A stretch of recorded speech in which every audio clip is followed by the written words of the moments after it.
अस्सलाम वालेकुम दोस्तों, आई होप सब ठीक होंगे, अच्छे से होंगे। दोस्तों, जिस शख्स की आप स्क्रीन पे तस्वीर देखते हो इसका नाम है आदिल अहमद। दोस्तों, ये निशात का रहने वाला है।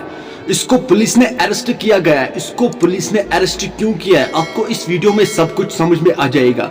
वीडियो को एंड तक जरूर देखना। दोस्तों, बताया जा रहा है कि इसने 13 साल लड़की को किडनैप किया है और फिर इसके साथ गलत करने की कोशिश भी की है, इसलिए इस लड़के को अरेस्ट किया गया है। दोस्तों, मेहरबानी करके वीडियो को एंड तक जरूर देखना, आपको सब कुछ समझ में आ जाएगा आखिर इसने क्या किया है। उससे पहले आप सभी से मेरी यही गुजारिश है, मेहरबानी करके अपने भाई के चैनल को आज जरूर सब्सक्राइब करना और बेल आइकन को भी साथ दबाना, ताकि जब भी मेरा नया वीडियो अपलोड हो जाएगा सबसे पहले वो आपके पास आ जाएगा। चलो दोस्तों, पहले हम इस वीडियो को देखते हैं, उसके बाद हम बात करते हैं।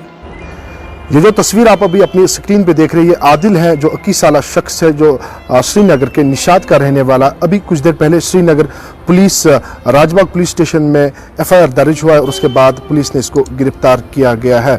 आपको बताया इसके ऊपर जो इल्ज़ाम है, इसने एक जो लड़की को 13 साल जो बच्ची है उसको अगवा किया और उसके बाद जो है उसके साथ अश्लील हरकतें करने की कोशिश की, ये इल्ज़ाम है। लेकिन पुलिस ने बरवक्त कार्रवाई की है और इस आदिल को, जो श्रीनगर के निशात इलाके का रहने वाला है, उसको हिरासत में लिया है और इन्वेस्टिगेशन शुरू की है। आपको बताया इससे पहले भी बहुत सारे ऐसे वाक़या श्रीनगर में देखने को मिले हैं, लेकिन श्रीनगर पुलिस बरवक्त कार्रवाई करता है और उसके बाद आज भी ऐसा देखने को मिला है। जैसे ही शिकायत मौसूल हुई है कि 13 साल बच्ची के साथ जाती हुई है, तो श्रीनगर पुलिस बिलखुसूस राजबाग पुलिस स्टेशन में एफआईआर दर्ज किया गया। उसके बाद जो है कार्रवाई शुरू की गई और इस आदिल को जो है हिरासत में भी रखा गया। ये तस्वीरों में आप देख सकते हैं, ये आदिल है जो श्रीनगर के निशात का रहने वाला है। 21 साल शख्स है और 13 साल बच्ची के साथ जाति करने का आरोप इस पे लगाया गया है। बाकी भी अपडेट्स आप तक पहुंचाने की कोशिश करेंगे। दोस्तों, आपने इस वीडियो को देखा है, आपकी क्या राय इस वीडियो के बारे में कमेंट सेक्शन में मुझे जरूर जवाब दीजिएगा। मेहरबानी करके इस वीडियो को ज्यादा से ज्यादा शेयर करना, ताकि सभी लोग अलर्ट हो जाए।